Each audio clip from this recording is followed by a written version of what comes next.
Jake Morrison looked at the big screen on his ship's bridge and felt his heart beat faster. Something huge was coming toward them from deep space, and it was not like anything humans had ever built. The thing was bigger than 10 city blocks put together, and it shined like a giant crystal floating in the dark between stars. His crew stood around him watching the same screen, and nobody said a word for a long time. Lisa Barrett was the science officer on the ship called Liberty, and she knew more about aliens than anyone else on Earth, even though she had never seen one before today. She moved her hands across the control panel trying to figure out what the alien ship was doing. Green lights blinked on her screen, and strange sounds came from the speakers. "They are trying to talk to us, Captain," Lisa said, without looking away from her controls. "The signals are coming on many different radio frequencies at the same time, and they seem to know our language somehow." Jake had been flying spaceships for 15 years, but this was his first time meeting beings from another world. He had always wondered what it would be like, and now he was about to find out. The other people on his bridge were Ryan Cross, who studied history, and Kate Phillips, who fixed the engines, and Ben Carter, who worked the radio. They all looked scared and excited at the same time.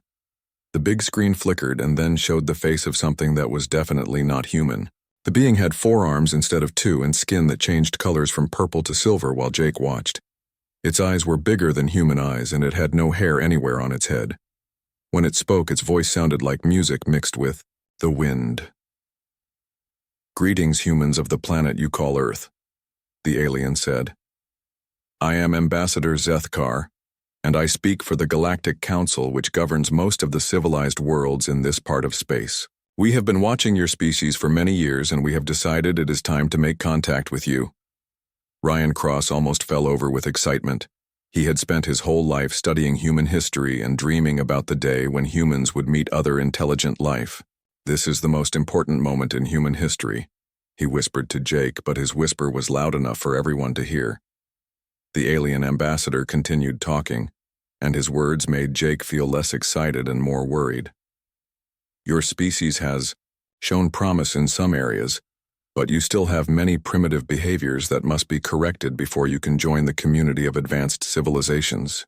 The Council has developed proven methods for helping young species like yours overcome their violent tendencies and learn to live in peace." Kate Phillips was good at reading between the lines when people talked about technical things, and she could tell when someone was not saying what they really meant. Something about the way the ambassador talked made her feel like he was hiding something important. She looked at Jake and shook her head slightly to let him know she did not trust what they were hearing. "The process is quite simple," Zethkar went on. "All species that join the Council must demonstrate their commitment to peace by giving up their weapons and military forces. Your soldiers will be retrained to do useful work like farming or building things, and all your weapons will be stored safely where they cannot hurt anyone. This has worked successfully with hundreds of other species over thousands of years." Jake felt his hands make fists without thinking about it. Humans had learned over many wars that sometimes you needed to be strong to keep peace, and that giving up all your weapons was usually a bad idea. "Ambassador, with respect, I think humans would have trouble with that requirement. We have found that being prepared to defend ourselves often prevents wars rather than causing them." The alien's face showed what might have been a smile, but it did not look friendly. "Captain Morrison, your species is very young, and you do not yet understand how civilized beings behave. Every species thinks they are different and special at first, but in time, they all learn that violence is something left over from evolution that advanced beings must put behind them. The Council has kept peace in our part of the galaxy for 10,000 years using exactly these methods." Ben Carter had been listening to radio signals from the alien ship while trying to look like he was not doing anything suspicious. He turned off the sound going to the aliens and spoke quietly to Jake.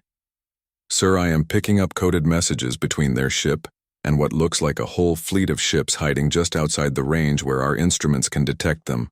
Jake's blood turned cold when he heard this. The aliens had not come alone, and they had not told the humans about the other ships.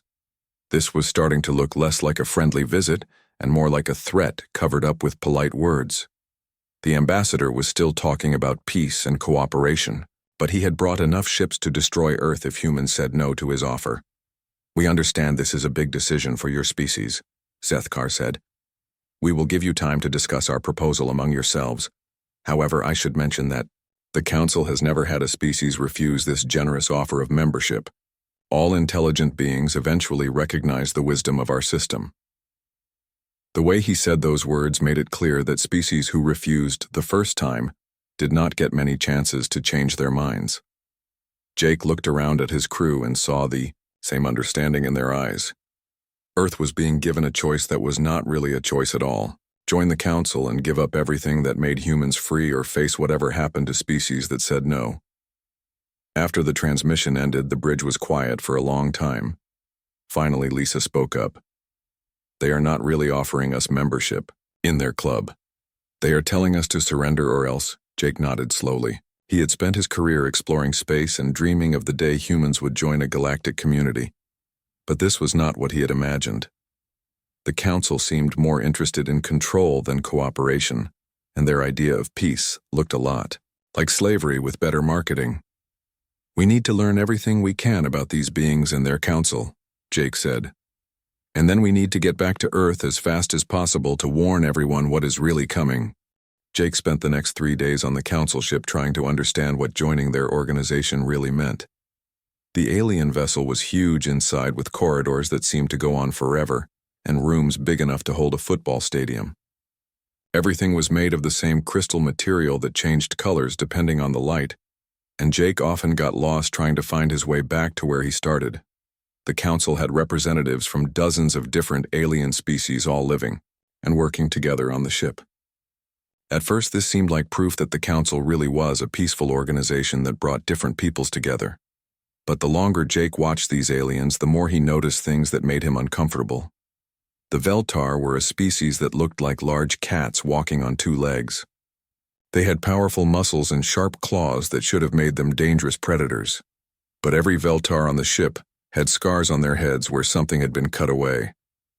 When Jake asked about this, he was told that the bony crests on their skulls had been removed because they were symbols of their old warrior culture that was no longer needed.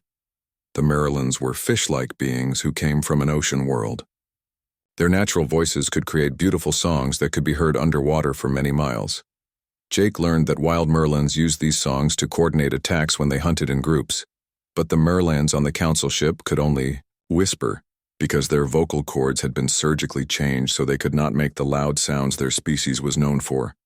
Every species Jake met had been changed in some way to remove the parts of their nature that the Council thought were too aggressive or dangerous. The changes were always described as voluntary improvements that helped the species become more civilized. But Jake could see that many of these beings looked sad and defeated, like prisoners who had given up hope of escape. Amanda Torres was the ship's doctor who specialized in how people's minds worked, and she spent her time watching how the different aliens behaved around each other and around the Council leaders. She noticed that none of them looked each other in the eye very much, and they all seemed afraid to speak, unless they were asked direct questions first. "Captain, these people are not just disarmed," Amanda told Jake when they met privately in his quarters. "They have been broken psychologically. Look at how they move and talk. This is not what healthy, intelligent beings look like when they are free to be themselves." The Council leaders were all from the oldest member species, and they talked about the other aliens like parents talking about children who needed constant supervision. Prime Yethmore was the head of the Council, and his people had been the first to develop the system of peaceful cooperation that all other species were required to follow. "You see, Captain Morrison," Yethmore explained during one of their meetings, "true peace requires sacrifice from everyone involved. Your human ideas about individual freedom and the right to make your own choices are incompatible with the harmony we have achieved across hundreds of worlds. When every species thinks only of itself, there can never be real cooperation." Jake tried to argue that humans had learned to work together without giving up their basic rights, but Yethmore just smiled like an adult listening to a child explain why they should be allowed to play with fire. Every species believes they are different at first. The Veltar thought their warrior traditions were essential to their identity. The Merlans insisted their war songs were sacred cultural expressions that could not be changed. In time, they all learned that some traditions must be abandoned for the greater good. Kate Phillips had been given permission to study some of the Council's technology, and what she found both impressed and worried her. Their ships and weapons were far more advanced than anything humans had ever built, but they were designed with some strange limitations built into them. Captain, their whole system is built on the assumption that everyone will cooperate willingly once they understand how the Council works, Kate explained. Their security measures are designed to prevent people from leaving, not to stop people from fighting back from inside the organization. It is like they have never had to deal with a member species that refused to follow the rules. Rick Stone was the security chief for the human delegation, and he had been watching how the Council maintained order on their ship. What he saw convinced him that these aliens had forgotten how to deal with real resistance. They have been in charge for so long that they cannot imagine anyone seriously challenging their authority, he told Jake. Their guards carry weapons, but they do not act like they expect to ever need to use them. Jake realized that the Council's greatest strength was also their greatest weakness. They had created a system so effective at controlling member species that they had never needed to develop ways to handle organized opposition. Every species they had encountered over 10,000 years had eventually accepted Council authority, either willingly or after being forced to submit. But humans were different in ways the Council did not understand yet. Earth had a long history of people refusing to give up their freedom even when facing impossible odds. Humans had fought wars against enemies with better weapons and larger armies, and sometimes won by being more stubborn than their opponents thought possible. On the last day of negotiations, Jake sat in the Great Council chamber surrounded by representatives from all the member species. The room was designed to make visitors feel small and intimidated with walls that stretched up so high. They disappeared into shadows and seats arranged so that the Council leaders looked down at everyone else. Captain Morrison, your species has now seen how our system works and the benefits it provides to all member civilizations, Yethmore announced. We are prepared to begin the integration process immediately. Your military forces can be retrained within 2 years, and your weapons technology can be safely archived within 6 months. Jake stood up slowly and looked around the room at all, the aliens who had given up pieces of themselves to buy peace and security. He thought about Earth and the billions of humans who had never been asked if they wanted to trade their freedom for safety. Prime Yethmore, with respect, I need to return to Earth to discuss this proposal with my government, Jake said. Humans, do not make decisions this important without involving everyone who will be affected by them. The Council leaders looked surprised, as if they could not believe Jake was not immediately accepting their generous offer. Captain, surely you understand that this offer will not remain available indefinitely, Yethmore said with the first hint of threat in his voice. The Council has been very patient with your species, but our patience is not unlimited. Jake nodded. Politely, but his eyes were hard. I understand, Prime Yethmore, and I think you should understand that humans will need time to prepare for whatever comes next, whether we join the Council or not. As Jake and his crew prepared to leave the Council ship, he knew they were probably the last humans who would ever see these aliens as potential friends, rather than definite enemies. The Council would give Earth some time to make the decision they wanted, but Jake was certain they would not wait very long before taking action to force human compliance. The journey home would take months, but Jake planned to use every day to study the Council's weaknesses and figure out how Earth could survive what was coming. Because one thing was certain after seeing what Council membership really meant. Humans would rather fight and lose than surrender and live as broken shadows of what they used to be. The trip back to Earth took 6 months, and Jake used every single day to study everything his crew had learned about the Council. He spent hours going through the recordings of their conversations with the aliens and analyzing the technical data Kate had gathered about their ships and weapons. By the time they reached home, Jake had developed a clear picture of what humanity was facing, and it was not good news. The Council had technology that was hundreds of years ahead of anything humans had built. Their ships could travel between stars in days instead of months, and their weapons could destroy entire cities with single shots. They had energy shields that could stop any attack humans could mount, and sensors that could detect ships from incredible distances. In a straight military fight, Earth would lose badly and quickly, but Jake had also discovered some important facts that gave him hope. The Council had not fought a real war in thousands of years because every species they encountered eventually surrendered rather than face total destruction. They had become very good at intimidating enemies into giving up, but they had lost the skills needed to fight opponents who refused to quit. When the Liberty reached Earth, Jake found himself in emergency meetings with President Helen Wright and the top military leaders from every major country.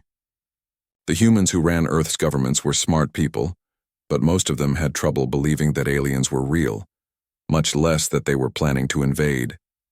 General Paul Martinez was in charge of Earth's space defense programs, and he listened carefully to Jake's report about the Council's demands. "So they want us to give up all our weapons and military forces in exchange for membership in their Galactic Club," Martinez said. "And if we refuse, they will come back with a fleet big enough to force us to comply." Jake nodded. "General, the Council does not negotiate with species that refuse their initial offer. They have something called correction campaigns where they bomb military targets from orbit until the planet surrenders. Then they occupy the world with ground forces until all resistance stops." President Wright was a former military officer herself, and she understood what Jake was really telling them. "How long do we have before they come back with this fleet?" "Based on what I observed, I estimate we have 12 to 18 months before they return," Jake said.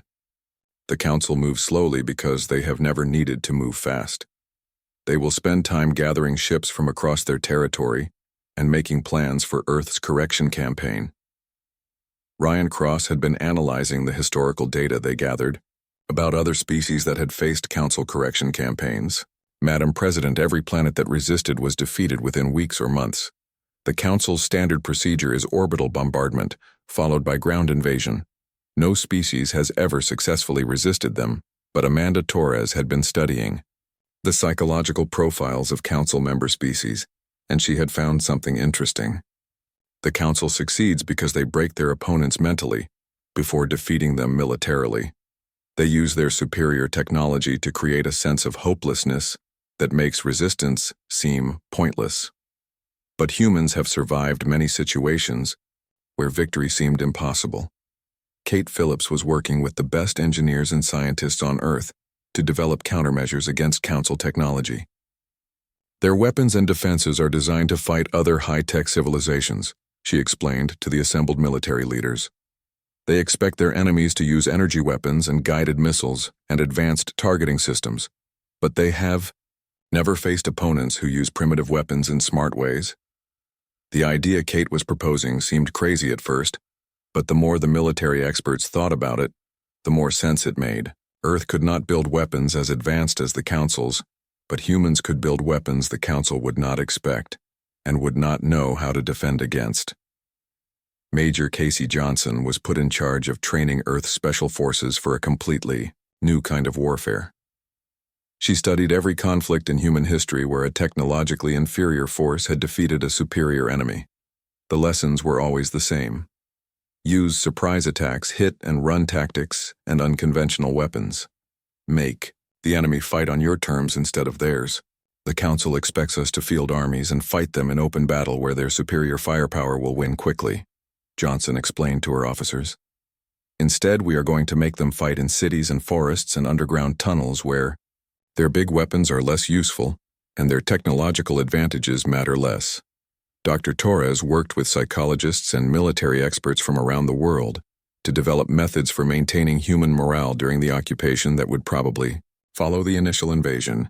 The Council will try to break our will to resist the same way they broke all the other species. But humans have survived slavery and genocide and totalitarian governments.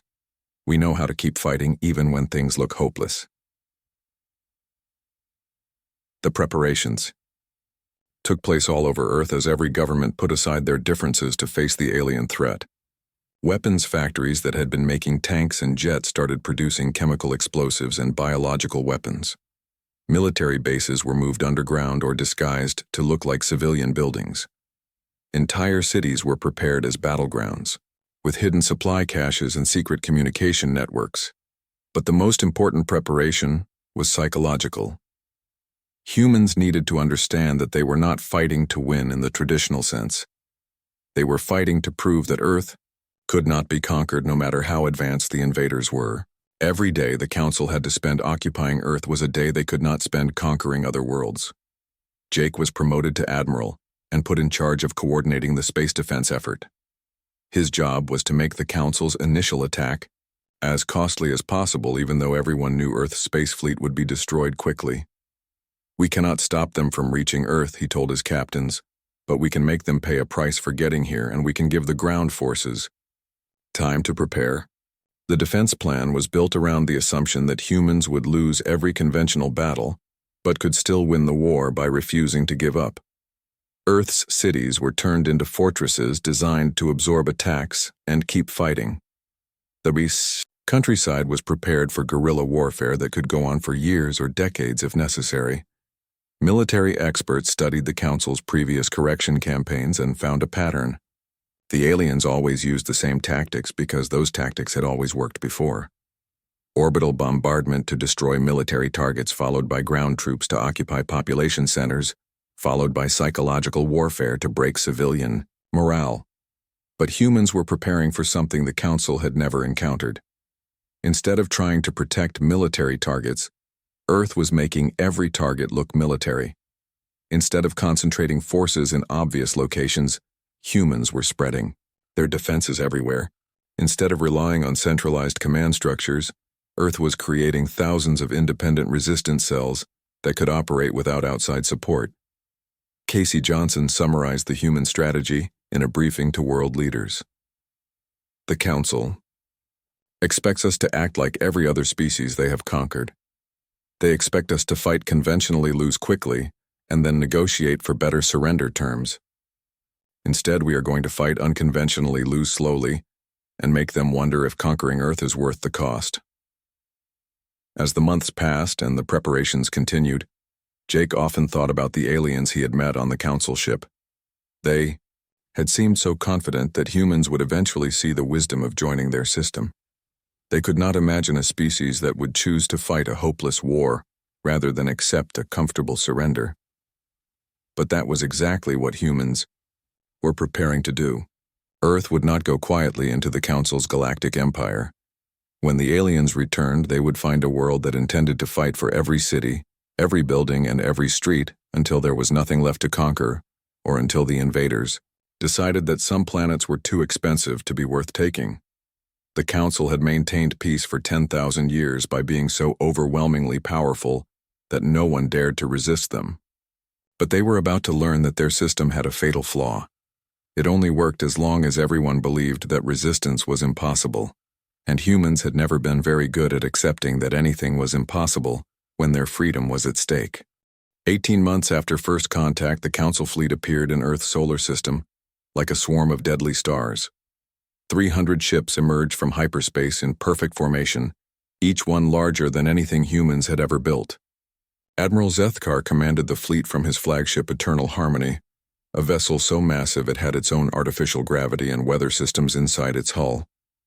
The sight should have been enough to make any planet surrender immediately. The combined firepower of the Council fleet could crack continents and boil oceans. Their technology was so advanced that human weapons seemed like stone knives compared to laser cannons. Any rational species would have broadcast their surrender before the first shot was fired. But Admiral Jake Morrison stood in Earth's Global Defense Command Center and smiled when he saw the alien fleet positioning itself exactly where human military analysts had predicted it would. The Council was following their standard operating procedures to the letter, just like they had for thousands of years with hundreds of other worlds. "They are deploying in high orbit over our major population centers," reported Colonel Danny Brooks, who was now in charge of resistance operations. "Energy signatures indicate they are charging their bombardment weapons and preparing to demonstrate their overwhelming firepower." President Helen Wright stood beside Jake, watching the tactical displays that showed the alien fleet spreading out across Earth's sky. The sight was terrifying, but it was also exactly what Earth's defenders had been hoping for. "Admiral, are our people ready for what comes next?" Jake nodded grimly. "Madam President, humanity has spent 18 months turning our entire world into a trap. The Council thinks they are attacking a normal planet, but they are about to discover that Earth does not follow normal rules. The Council's ultimatum came exactly as expected. Admiral Zethkar appeared on every screen and radio frequency on Earth, his forearms spread wide in a gesture that was probably meant to look benevolent, but came across as threatening to human eyes. "People of Earth, your probationary period has ended," the alien announced in his musical voice. "You have had sufficient time to consider the Council's generous offer of membership. Since you have failed to respond appropriately, we are beginning correction procedures immediately. Surrender now and your transition to civilized behavior will be accomplished with minimal loss of life." The first phase of the Council attack targeted what their sensors identified as Earth's primary military installations. Orbital bombardment began with weapons that could level mountains, striking at Air Force bases, naval yards, and Army headquarters around the world. The aliens expected to see massive explosions and the collapse of human military resistance within hours. Instead, they found empty buildings rigged with every destructive device humans could imagine. Nuclear mines that had been buried years earlier turned military bases into radioactive craters that would be uninhabitable for centuries. Chemical weapons released clouds of poison gas that made entire regions deadly to anyone without protective equipment. Biological agents designed specifically to target alien physiology infected Council landing parties before they could establish secure perimeters. Lieutenant Colonel Maggie Foster led the first human counterattack using a tactic no species in Council history had ever attempted. Her squadron consisted of ships designed to look like civilian evacuation craft fleeing the planet in panic. Instead, each vessel carried enough antimatter to destroy a Council cruiser and was piloted by volunteers who had no intention of surviving the mission. The aliens were caught completely off guard when the fleeing ships suddenly changed course and rammed into their vessels at maximum speed. Foster's ship, the Defiant, punched through the shields of a Council destroyer and detonated inside its hull. Her final transmission became famous across Earth within hours. "Tell the Council that humans do not surrender. We double down." But the real surprise came when Council ground forces landed in Earth's major cities, expecting to find terrified civilian populations ready to accept occupation. Instead, they found urban battlefields that had been 2 years in the making. Every building was a potential fortress, every street was a killing zone, and every civilian was a potential combatant. The Council had never faced an enemy that treated their own cities as expendable weapons. Human defenders used suicide bombs, car bombs, and building demolitions to turn entire neighborhoods into death traps. When Council forces tried to establish secure zones, they found themselves under constant attack from sewers, rooftops, and underground tunnels they had not known existed. Captain Rick Stone commanded the defense of New York City using tactics that would have been considered war crimes in any previous human conflict. His forces had spent months rigging the subway system with explosives and flooding lower levels with chemical weapons. When Council troops tried to use the tunnels for cover, they found themselves in an underground maze designed to kill anyone who entered it. "The aliens keep trying to establish secure communication relays and supply depots," Stone reported to his superiors. "Every time they set up a position, we hit it with something they did not expect. Yesterday we used trained pigeons carrying micro-explosives. Today we are trying attack dogs with suicide vests." Dr. Amanda Torres had been right about the psychological warfare aspect of the invasion. The Council's ground commanders were becoming increasingly frustrated as their standard occupation procedures failed completely. They had conquered hundreds of worlds using the same methods, but Earth refused to follow the script. Council troops were trained to deal with organized military resistance followed by gradual civilian compliance. They were not prepared for a population that seemed to have no interest in survival and no concept of acceptable losses. Human resistance fighters would sacrifice entire city blocks to kill a single alien patrol. They would detonate their own hospitals and schools if Council forces tried to use them as bases. The breaking point came when Council forces attempted to secure Earth's nuclear power plants, expecting to use them as leverage to force human surrender. Instead, they found that every reactor had been rigged to melt down if tampered with by unauthorized personnel. The humans were willing to irradiate their own planet, rather than let the invaders use their infrastructure. Admiral Zethkar found himself dealing with something that had never appeared in any Council military manual. His forces were technically winning every engagement, but they were losing personnel and equipment at a rate that made victory meaningless. Worse, the human resistance was actually growing stronger as the occupation continued instead of weaker. "This is impossible," Zethkar told his staff during an emergency strategy meeting. "Every species breaks under sustained pressure. Every species eventually calculates that continued resistance costs more than surrender. These humans seem to have no understanding of rational cost-benefit analysis." The Council's greatest weapon had always been their reputation for invincibility. When species heard that the Council had never lost a war, most of them surrendered without fighting. But Earth was broadcasting the details of every human victory to the entire galaxy, and other subject species were starting to pay attention. Colonel Brooks coordinated the information warfare campaign that might have been even more important than the physical fighting. "We are not just fighting for Earth," he explained to resistance leaders. "We are fighting to prove that the Council can be beaten. Every day we hold out is another day that other species learn that resistance is possible." The war that was supposed to last weeks had stretched on for months with no end in sight. Council forces controlled some territory, but they could not control the population, and they could not stop the attacks that came from everywhere and nowhere. Human resistance fighters had learned to use the Council's own technology against them, stealing alien weapons and reverse engineering their equipment. Engineer Kate Phillips had set up workshops in hidden underground facilities where human technicians combined Council technology with human ingenuity to create weapons the aliens could not defend against. "Their computers expect rational input and logical programming," she explained. "So we program them with human thinking, which is apparently incomprehensible to alien artificial intelligence." The Council fleet in orbit was running low on supplies and replacement personnel, while the human resistance seemed to have unlimited recruits willing to die for their cause. More importantly, news of Earth's defiance was spreading to other Council worlds where subject species were beginning to ask uncomfortable questions about why they had submitted so easily. Admiral Jake Morrison had been captured during the third month of fighting, but he had managed to escape from a Council prison ship using methods that baffled his captors completely. When he was recaptured and interrogated, Zethkar asked him directly why humans refused to accept the inevitable. "Admiral, your species cannot win this war," the alien said with genuine confusion in his voice. "You have lost millions of people and your planet is in ruins. Surrender now and the Council will help you rebuild. Continue fighting and there will be nothing left of your civilization to save."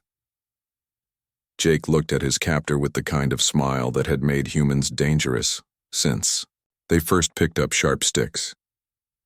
"Admiral, you still do not understand what you are dealing with. The Battle of Earth ended not with a surrender or a final desperate charge, but with something that had never happened in 10,000 years of Council history."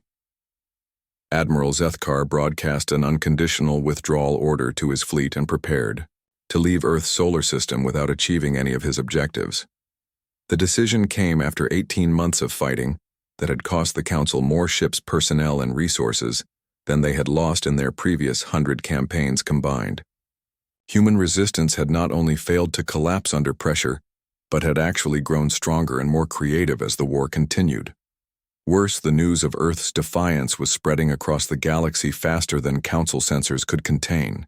Jake Morrison stood in the ruins of what had once been the Council's primary command center on Earth, watching alien troops evacuate equipment they could not afford to leave behind. The building had changed hands 6 times during the fighting, and both sides had used it as a fortress, a prison, and a bomb factory at various points in the conflict. "Admiral, this withdrawal violates every principle of Council doctrine," Zethkar said as he supervised the loading of his personal effects onto a transport ship. The alien commander looked older somehow, as if the strain of fighting an unwinnable war had aged him in ways his species was not meant to experience. "Every principle of Council doctrine assumed you would be fighting rational opponents," Jake replied while watching human civilians emerge from hidden shelters to reclaim their destroyed city. "Humans are not rational in the way your species understands. Rationality. We do not calculate costs and benefits the same way you do." The numbers told the story of why the Council was retreating. They had arrived with 300 ships and were leaving with less than half that number. Human resistance fighters had killed or captured over 2 million Council soldiers, using tactics that ranged from brilliant to completely insane. Earth's population had paid a terrible price, but they had proven something that subject species across the galaxy were beginning to understand. Dr. Amanda Torres had spent the final months of the war documenting the psychological impact of the conflict on both sides. Her research would later become the foundation for liberation movements on dozens of worlds. The Council's greatest weapon was never their technology, she explained to the human leaders gathering to plan Earth's recovery. Their greatest weapon was the belief that resistance was futile. We have destroyed that belief forever. The immediate aftermath of the Council's withdrawal created chaos throughout their empire, as news of the defeat spread to every world they controlled. The carefully maintained order of millennia began to crack as subject species realized that their masters were not invincible after all. On Veltar Prime, the descendants of warriors felt something stirring in genetic memories that surgical modification had tried to erase. The bony crests that marked their warrior heritage began to grow back in the children born after the Battle of Earth. Scientists had thought the genetic changes were permanent, but they had underestimated the power of evolutionary pressure when survival was at stake. The aquatic Merlons discovered that their vocal cords could be surgically repaired, and within months of Earth's victory, the first war songs in centuries echoed through the oceans of their homeworld. The songs carried messages of hope and resistance to colony worlds throughout Maryland space, as the species began to remember what they had been before the Council broke them. Engineer Kate Phillips had reverse-engineered enough Council technology during the war to give humanity a significant advantage in the conflicts that everyone knew were coming. The Council would not accept the loss of Earth quietly, and they would certainly not tolerate the spread of rebellion to their other subject worlds. They had better technology, but they had become lazy and predictable, Phillips explained while supervising the construction of Earth's first interstellar warships. Innovation requires the possibility of failure, and the Council had eliminated failure from their society. They forgot how to adapt when their standard procedures stopped working. General Paul Martinez found himself coordinating military aid to resistance movements on 36 worlds as species that had been enslaved for centuries began to fight for their freedom. The weapons and tactics that had proven effective on Earth were being modified for use by aliens with different biologies and different environmental challenges. The Council offered them peace, prosperity, and security in exchange for giving up everything that made them who they were, Martinez said during a strategy meeting with rebel leaders from across the galaxy.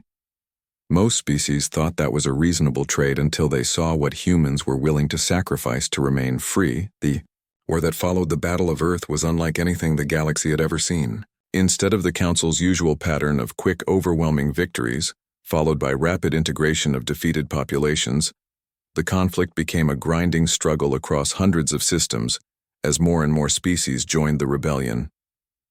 Colonel Danny Brooks coordinated intelligence operations that helped rebel groups share information and coordinate attacks across vast distances. The Council's communication networks became weapons against them, as human specialists taught other species how to use the aliens' own technology to spread revolutionary messages. Every species the Council had broken was still there underneath. The modifications and conditioning, Brooks reported. All they needed was proof that resistance was possible and examples of how to fight effectively. Earth provided the proof, and we are providing the examples. The Free Galaxy Alliance was formed 5 years after the Battle of Earth, as humanity took its place as the leader of a coalition that included dozens of liberated worlds. The organization's charter was simple. Any species that wanted to be free would be helped to achieve freedom, but they would have to be willing to fight for it. Dr. Torres headed the Alliance's Psychological Warfare Division, working to undo the mental conditioning that the Council had used to control subject populations for millennia. The hardest part is not teaching people how to resist, she explained. The hardest part is teaching them that they deserve to be free and that freedom is worth the risks that come with it. The Council still existed and still controlled vast territories, but their aura of invincibility was gone forever. They found themselves fighting defensive wars against enemies who used human tactics and human stubbornness to wear down superior forces through sheer persistence.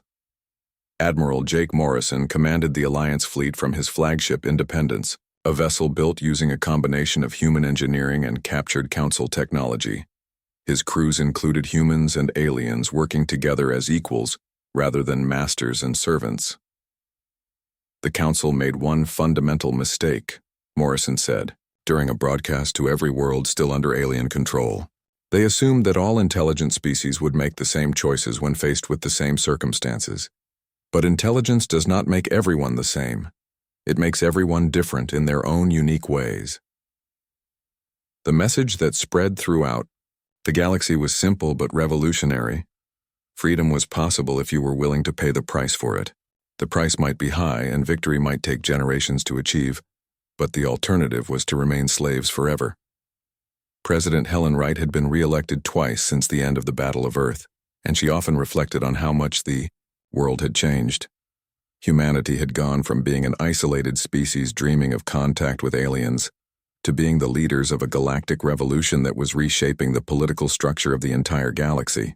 The Council feared humanity for good reason, Wright said during a speech commemorating the 5th anniversary of Earth's victory.